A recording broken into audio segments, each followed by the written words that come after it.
para comenzar este tema que tiene que ver con el futuro del trabajo y concretamente con el futuro del derecho del trabajo.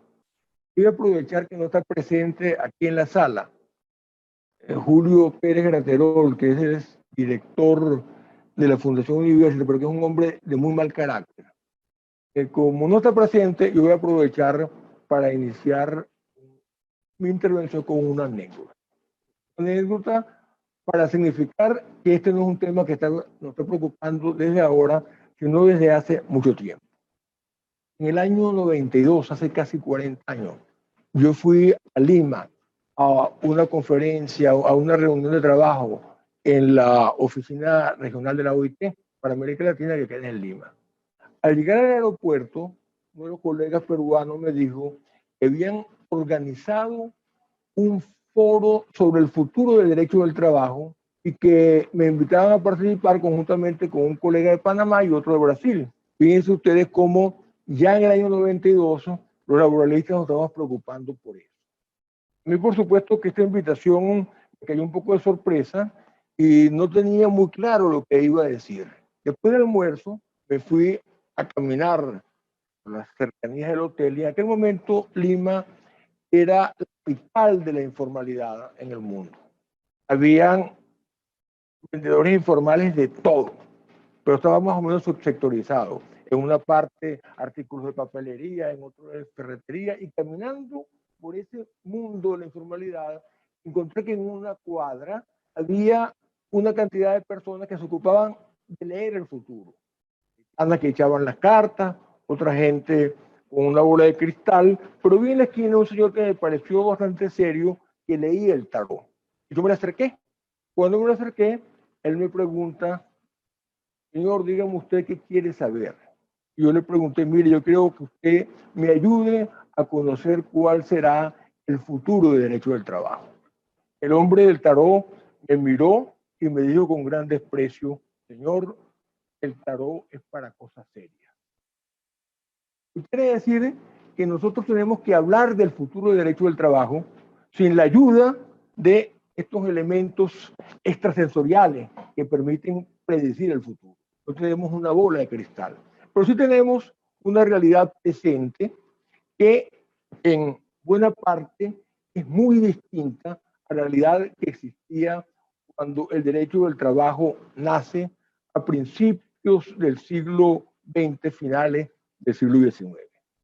La semana próxima, creo, dentro de 2 semanas, se va a iniciar uno de los seminarios virtuales que prepara la Fundación Universitas y el tema es justamente derecho, el futuro del derecho del trabajo.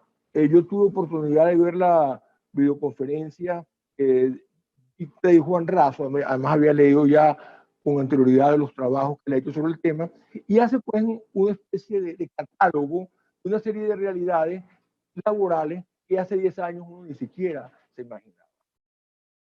Estamos hablando no del futuro, estamos hablando del presente.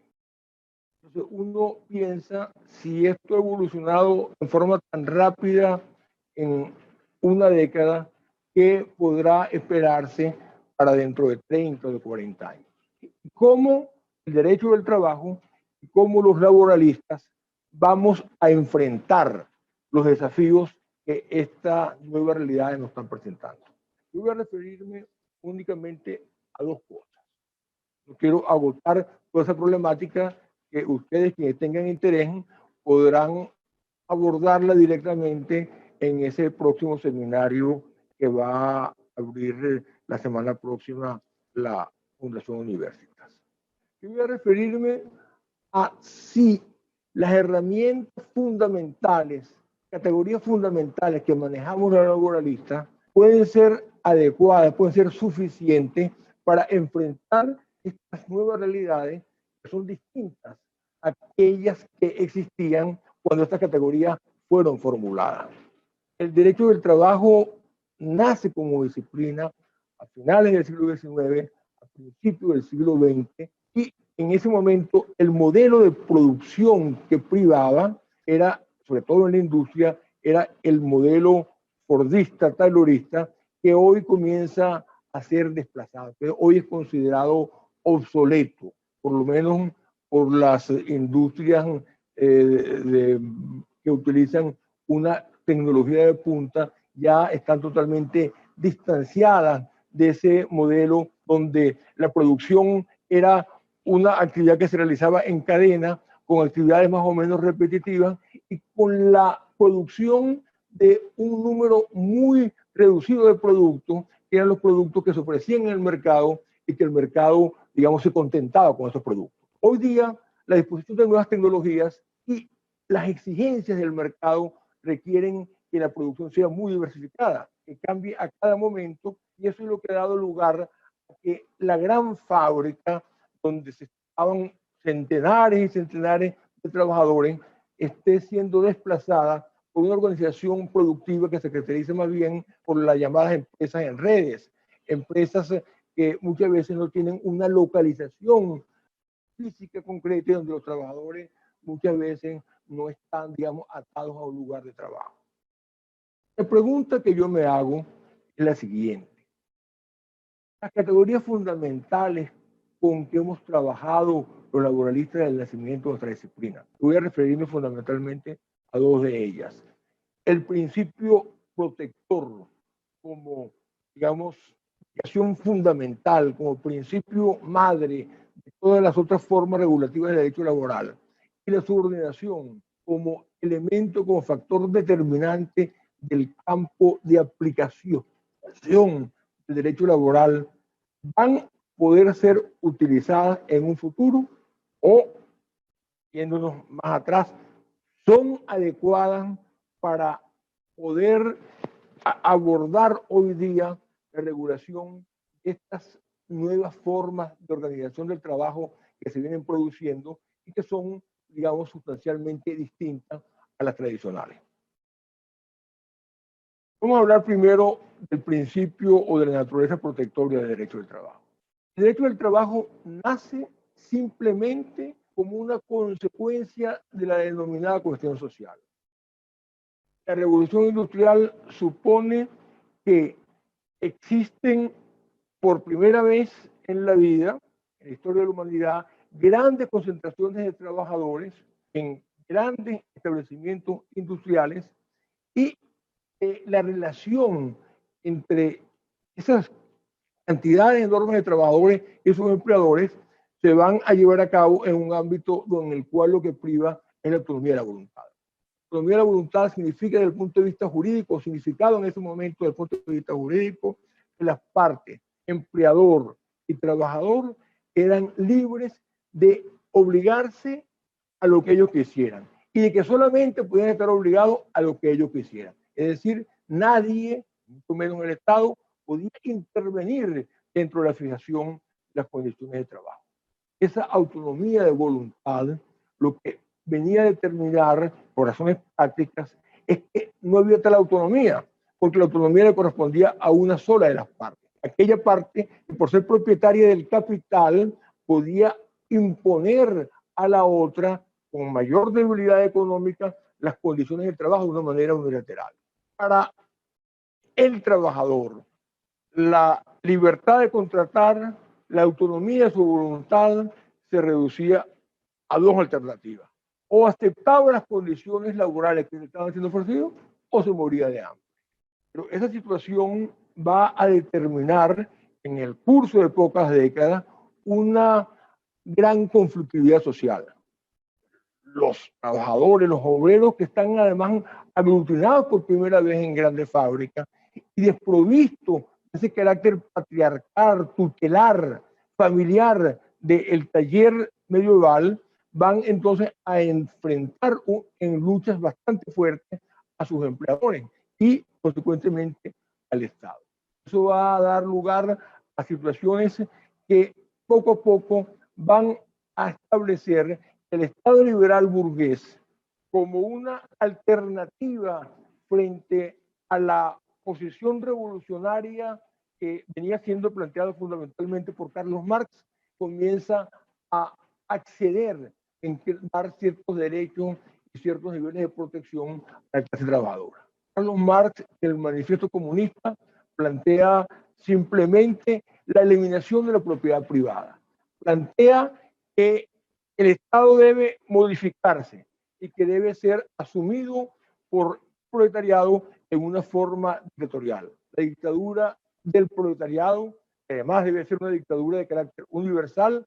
Carlos Marx convocaba proletarios de todo el mundo unidos, va a determinar que las relaciones de producción cambiarían radicalmente y ya no habría una clase propietaria de los bienes.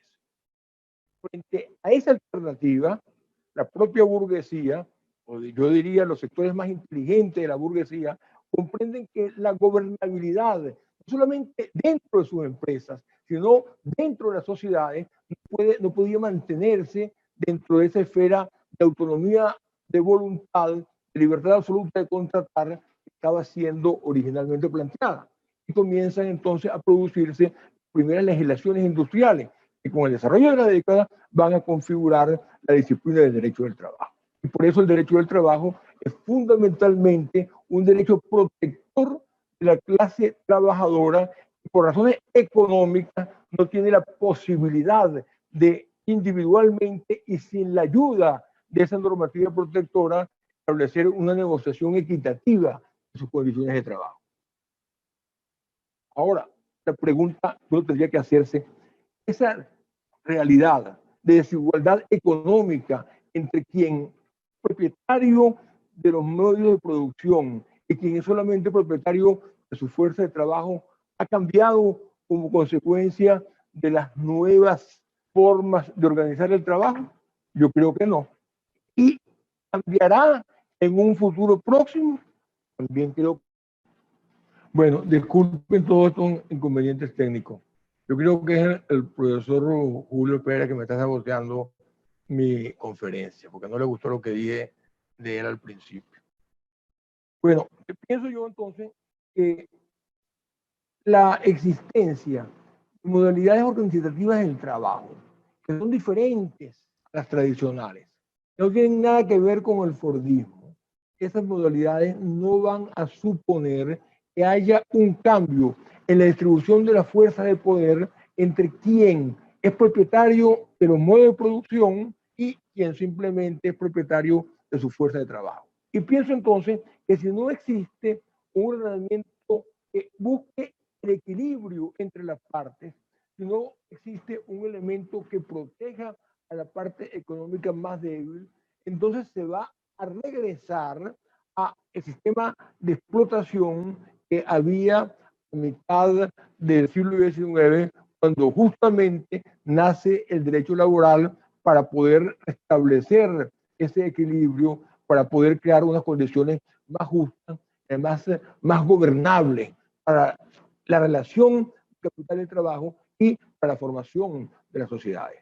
Creo que cuando se está argumentando la necesidad de darle más espacio a la autonomía de voluntad como consecuencia de las nuevas formas laborales, lo que se está haciendo es un reclamo de orden ideológico. Pienso que es el pensamiento neoliberal que se ha expresado diciendo más mercado y menos Estado, el que está utilizando como pretexto el hecho de que la organización del trabajo está cambiando para decir entonces hay que volver a la autonomía de la voluntad y hay que ir reduciendo la intervención de la normativa laboral protectiva. El otro elemento al cual yo quería referirme es el concepto de subordinación. Es un concepto también clásico. El concepto de subordinación es formulado por primera vez por uno de los padres del derecho del trabajo, no solamente italiano, sino de los padres, digamos, doctrinarios del derecho laboral como disciplina, que fue Ludovico Barassi, que en los primeros años del siglo XX definió y dijo que la subordinación era el elemento clave para determinar el ámbito de aplicación del derecho del trabajo y definió la subordinación como la sujeción plena y exclusiva del trabajador al poder directivo y de control del empleador. La subordinación significa que el trabajador no tiene la posibilidad de organizar mismo su trabajo como quiera, sino que él tiene que estar dentro de unas directrices que le vienen establecidas, vienen impuestas por el empleador. evidentemente la subordinación en el siglo XXI no se manifiesta de la misma manera que se manifestaba a inicio del siglo XX. A inicio del siglo XX, cuando lo que privaba era la organización taylorista del trabajo, la llamada organización científica del trabajo, el trabajador era un señor que tenía una tarea muy específica que cumplir en un tiempo muy específico que cumplir, era una tarea bastante repetitiva y estaba sujeto a la vigilancia inmediata de un caporal que lo que tenía que verificar es que ese señor estaba cumpliendo a tiempo las tareas que se le habían sido asignadas. Evidentemente que hoy día las cosas son diferentes.